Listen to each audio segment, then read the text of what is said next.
So I guess we should talk about Anthony Rendon.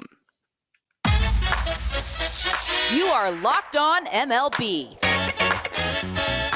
your daily MLB podcast. Part of the Locked On Podcast Network, your team every day.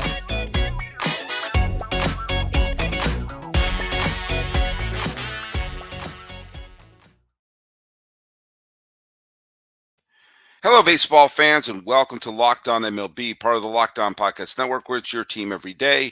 This is the daily podcast. We talk about all of Major League Baseball. I am your host, Paul Francis Sullivan. Please call me Sully. I am an Emmy-nominated television producer who has been a baseball podcaster for well over a decade now, and we are beginning my sixth full season here on the Locked On Podcast Network. And you can follow us at Locked On MLB Pods on Twitter or on Instagram. I am your pal Sully.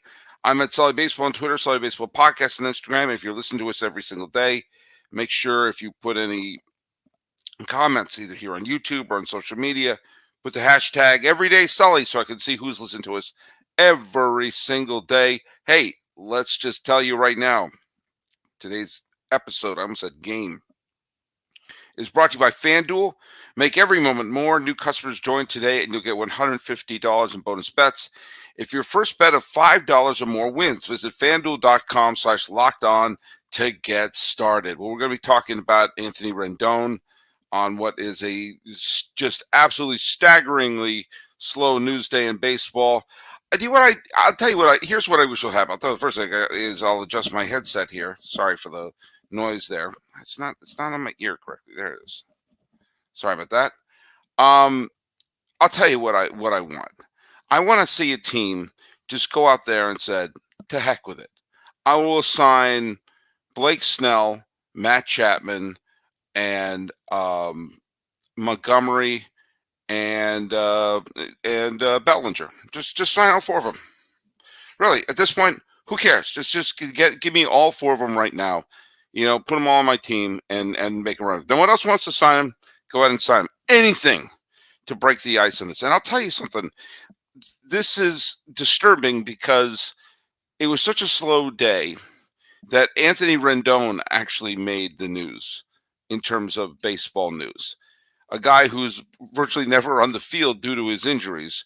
And it's a sad state of affairs that the Angels tend to dominate the headlines before the season begins and after it ends. Like last year, the two big Angel stars, Shohei Ohtani and Mike Trout, had their biggest moment of the year when they faced off against each other in the World Baseball Classic. That was heads and shoulders, one of the best highlights of last year and the biggest highlight of Ohtani and Trout last year, as the Angels did not contend and totally bungled the Ohtani situation. And of course, we all know what happened with Ohtani in the offseason. Well, now the Ohtani-less Angels have returned, and somehow Anthony Rendon has become a cause célèbre on Twitter and on Instagram.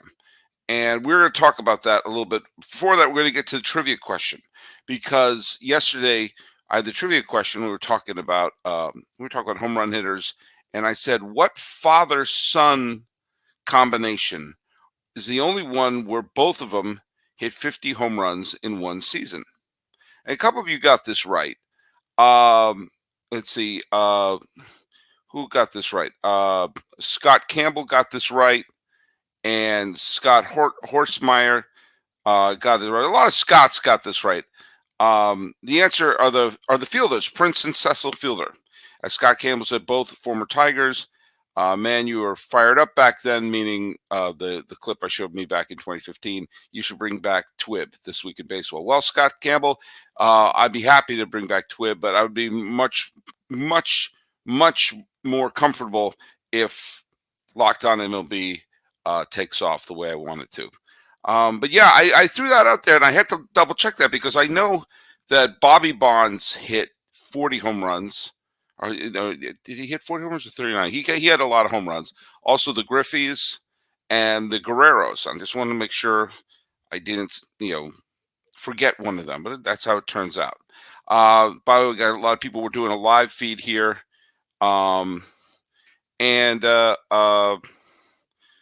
Justin Lamas has talked to us a little bit about Rendon, who says we call this guy Hollywood lifestyle in LA. So thankful he didn't want to be in LA. We spent money on Betts, Otani, Freeman, Yamamoto, and Glasnow. Okay, Justin, but pump the brakes a little bit. Pump the brakes. We're going to talk a little bit about Rendon. It was weird. I saw something. A lot of people were posting things about Rendon. For those of you who forgot who Rendon was or is, he was a all-star third baseman for the Washington Nationals, Silver Slugger, all-star who hit huge home runs in the postseason for the Nationals when they won the World Series in 2019, and especially a gigantic home run in Game 7 of the World Series that sparked the Nationals' comeback. After the World Series, he became a free agent. Everybody in their moose thought he was going to sign with the Texas Rangers. Instead, he signed with the Angels. The Angels, who were courting Garrett Cole, who they desperately needed. They came up short in the Garrett Cole signing, and Anthony Rendon became kind of the odd consolation prize for Angel fans. And while he had a fine first season with the Angels, you could look it up, when in the COVID shortened season, after that, it has not worked out. It's been a little reminiscent of the Josh Hamilton signing when they signed a player coming off of some big MVP caliber seasons, and it just didn't work out the minute he signed with the Angels. As I said, in the COVID year, he played and actually got a couple of, he finished 10th in the MVP voting that year.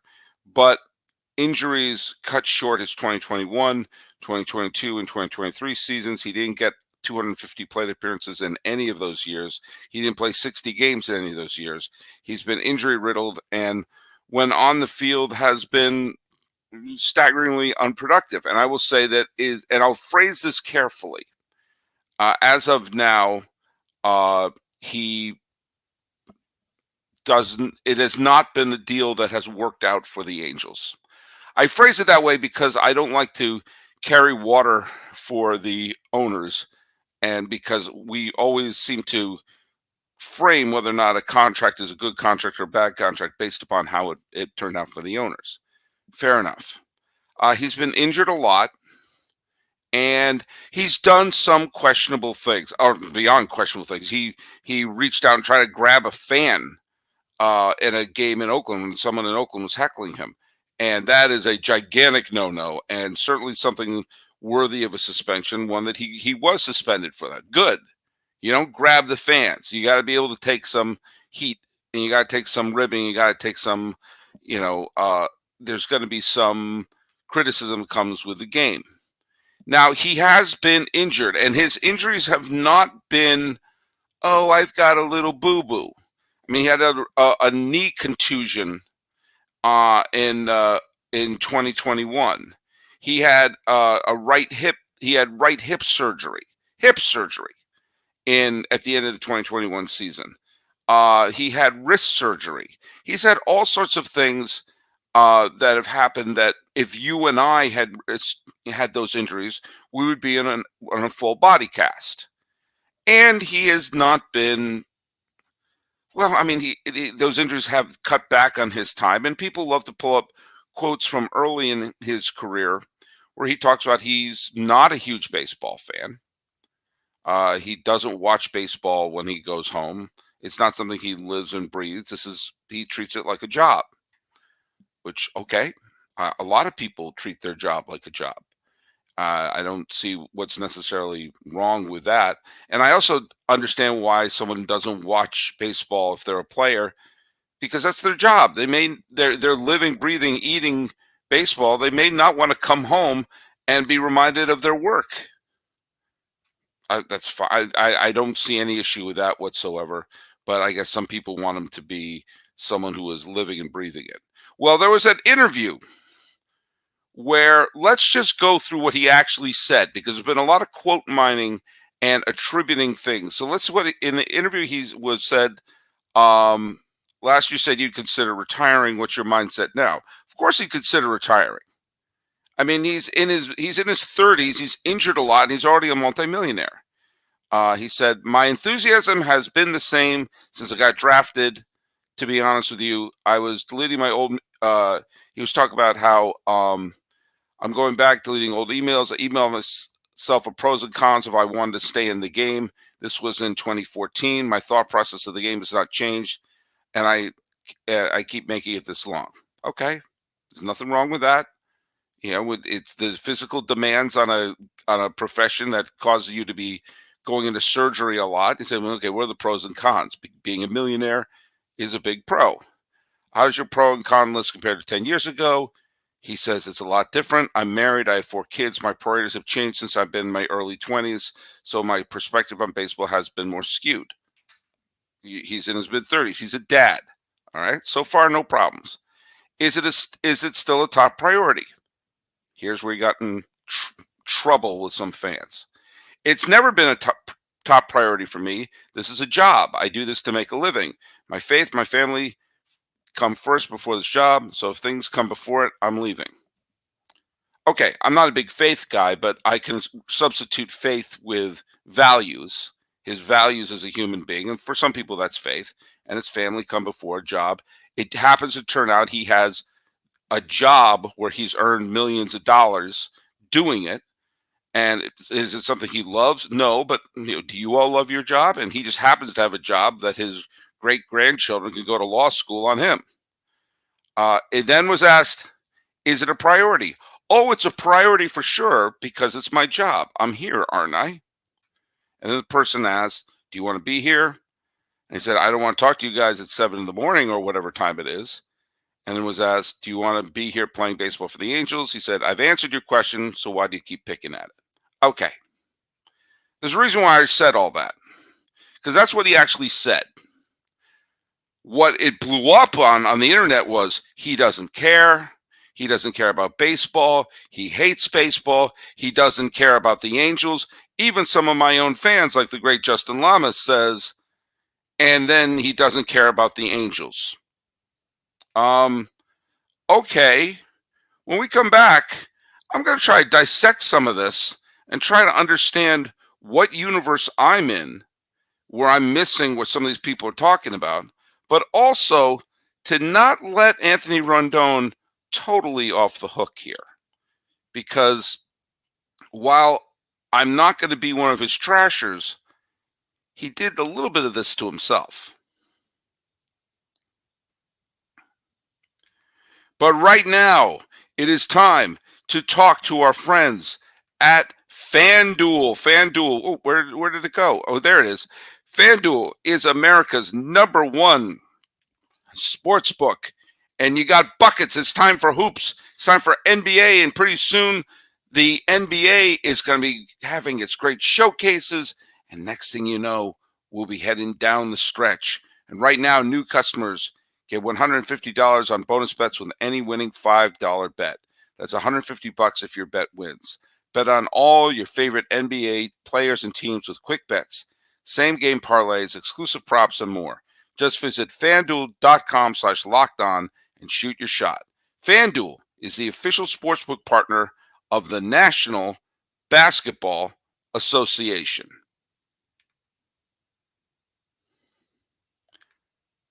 Here is a reminder that Locked On has created the first ever national sports 24/7 streaming channel on YouTube, and now it's available on Amazon Fire TV in the free Fire TV channels app. Locked On Sports Today is here for you 24/7, covering the top sports stories of the day with the local experts of Locked On and national shows covering every league. Find Locked On Sports Today now available on the free Fire TV's channel app. It was kind of odd and surreal to see how this devolved into he doesn't care.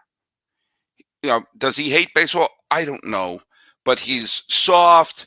He doesn't care about the game. Let me see if I can pull up some of the... I posted a thing on the Twitter where I said, can someone explain to me how Anthony Rendon's saying baseball is his job and his family is his priority, and that's morphed into Anthony Rendon hates baseball? That kind of blew up. That got on my social media 119,000 views. Now, if all of you will just send me $10, I can call it off for a year. But some of the responses are, he said it was not a top priority, not a good thing to say about your job. Imagine Shohei saying the same thing. Okay. He was fine. But there was other thing. If people say, have you seen what Rendon has done since signing the contract with the Angels? Yes. Some guy said, that's how I read it. He hates baseball. He doesn't want to play. And there's a lot of, I'd like to know if he trained in the off season. Oh, this one I love. Imagine, this was from Hank Bobby Dale. Imagine if I worked for you and I was late for work 3 days out of 5 and you're still paying me 5 days a week. My explanation was I was spending more time with my kids. Sorry, but family comes first, All right, that's not what's happening. First of all, he never has said he doesn't care about the Angels. It's his job.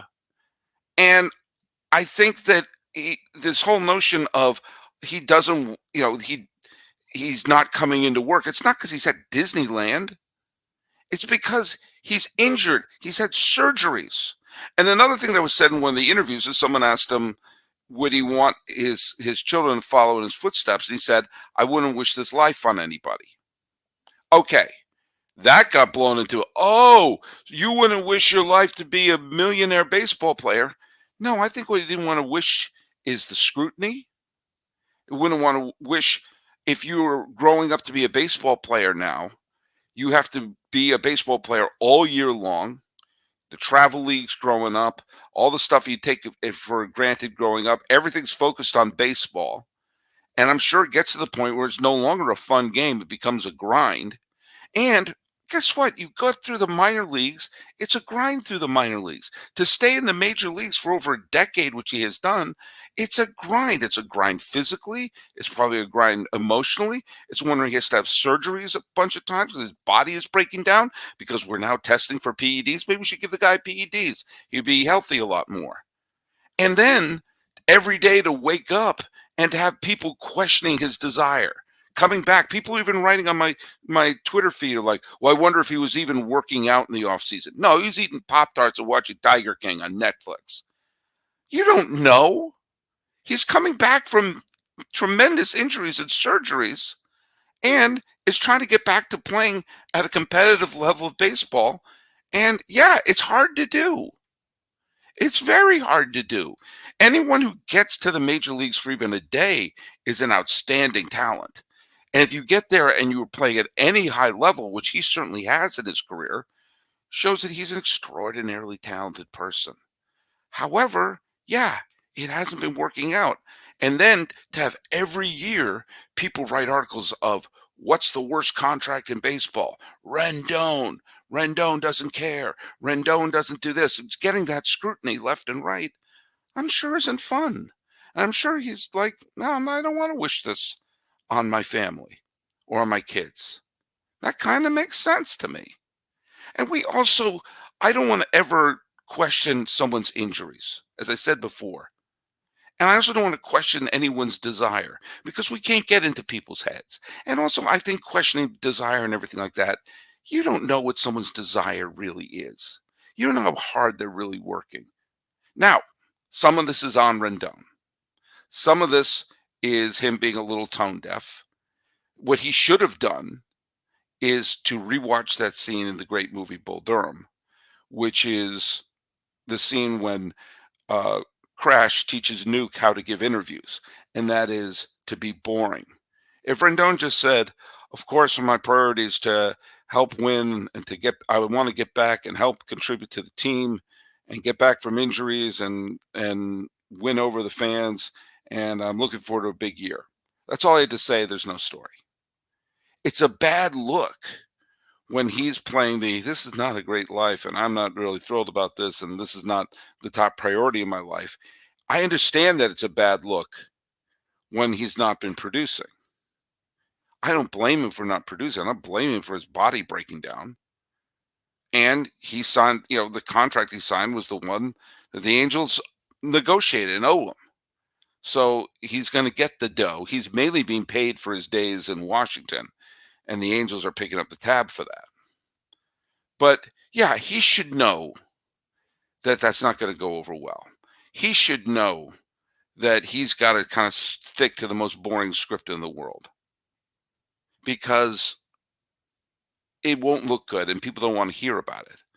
But I'm not going to question it. And to go on and say, if you want to take a look at that and say, oh, I want someone to say, baseball is my top priority, and they expect Anthony Rendon to be reciting James Earl Jones's "People Will Come" speech from Field of Dreams every day he comes to the ballpark, fine, go to town. But quite frankly, I would much rather have a player who is indifferent and produces than someone who's rah-rah sis kumbah and doesn't. Now, Rendon happens to be indifferent and not producing. So I get why people are quick to jump on him. But don't make stuff up. Don't make up stuff that he hates the Angels or doesn't care.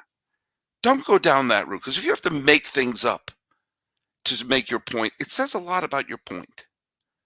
Now, you have his teammate Mike Trout, who always seems to say the right thing, and he doesn't want to leave the Angels, and he says that would be the easy way out.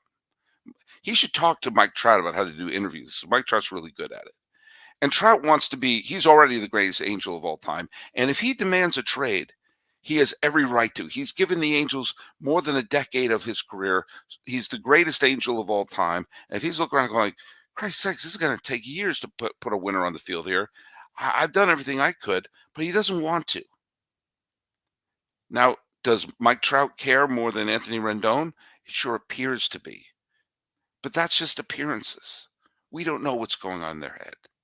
We don't always know who the good people and the bad people are based on their public perception. We all thought Kirby Puckett was a cool guy. And then Pashas, we found out what he was like. Heck, we all thought Mel Gibson and Bill Cosby were good people. But we can't get in people's head. Now, a baseball player has to know that people don't want to hear about it. But don't make stuff up. It makes your argument seem a lot weaker than it has to be. Just go out and buy a ticket. And speaking about buying tickets, let's talk to our friends at Game Time. Game Time is the place to go if you want to get Angels tickets. Well, they're going to be easier to get there, but if you want Dodger tickets, you want Laker tickets, King tickets, Clipper tickets here in LA, if you want to go see all the best sporting events and music, theater, comedy, it should not be a worry how you're going to get those tickets. You use Game Time. Game Time is the fastest way to buy tickets for all those events, with killer last-minute deals, all-in prices, and view from your seat, and the best price guarantee. Let me tell you something. I've used them for tickets, and they are fantastic in trying to help you find ways to save money on tickets. They got deals on tickets right up to the start of the event or even an hour after it starts. Good for Dodger games. It's the place to find last-minute deals. You find exclusive flash deals, sponsored deals on tickets for football, basketball, baseball, concerts, comedy, theater, and more. With zone deals, you pick the section, and Game Time picks the seats for big-time savings. And Game Time guarantee means you'll always get the best price. If you find tickets in the same section and row for less, Game Time will credit you 110% of the difference. Take out the guesswork of buying tickets with Game Time. Download the Game Time app, create an account, and use code LOCKEDON for $20 off your first purchase. Terms apply. Again, create an account and redeem code LOCKEDON for $20 off. Download Game Time today. Last minute tickets, lowest prices. Do you know what they are? They're guaranteed. And a reminder that Locked On has created the first ever national sports 24/7 streaming channel on YouTube, and now it's available on Amazon Fire TV and the free Fire TV channels app. Locked On Sports Today is here for you 24/7, covering the top sports stories of the day with local experts of Locked On, plus our national shows covering every league. Find Locked On Sports Today now available on the free Fire TV app. That's Locked On Sports Today. I'm running for commissioner, as all of you know. A couple people have said some nice things about it. My mom, wants me to be the commissioner. I think it pays well, Mom. So there you go. Silent E is he said these are changes he would love to see. Some of the things I suggested. Scott Horsemeyer said I would vote for Sully for commissioner. Jackson 2009 said, got my vote. I agree with all your choices except the number of pitchers limits. Otherwise, great ideas. All right. Hey, you can't enjoy everything. Jonathan Curran, like my thoughts on camouflage uniforms. Absolutely. Got to get rid of those. Amos George, I love this answer. Everyday Sully, 100% you'd be the best commissioner ever. Well, let's pump the brakes there. Honestly, I don't always agree with everything you have. I don't always agree with everything I say, but you have passion and love for the game that I respect. Go for it. By the way, I don't agree with everything I say. You should never agree with everything anybody says. Nascent says he votes for me. A couple other people. And then one person I gotta shout out, gotta call it out where it's good. One person, where did the my vote against me go? Oh, I just had it. I just closed it right here. This is from Alan Shuford 9960. Jesus, I would never vote for you simply because of the simple idea of games ending in a tie. Thank God you'll never be commissioner.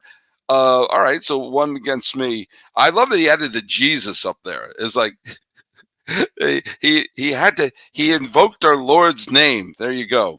Our comments are exploding. I guess Cal Ripken was lucky. He wasn't just all right. Vic Tim was talking about Cal Ripken was just lucky. I don't know. Maybe he was using something to keep himself healthy. I don't know.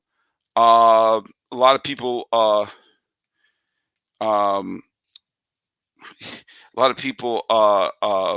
Justin Lamas has been writing nonstop about his about what he's been doing, and I can't even. Okay, but I'll put this one on here. Justin Lamas says because he's been writing a lot of anti Rendon thing, and I'm not pro Rendon. I think he, especially when he reached over the fan in Oakland, I think he was a dope. And I think that he's a little tone deaf, but I think I don't think we can ever question someone's desire or question someone's wanting to get back on, because we're not that person. Just a little more accountability and self-awareness, less entitlement on his part.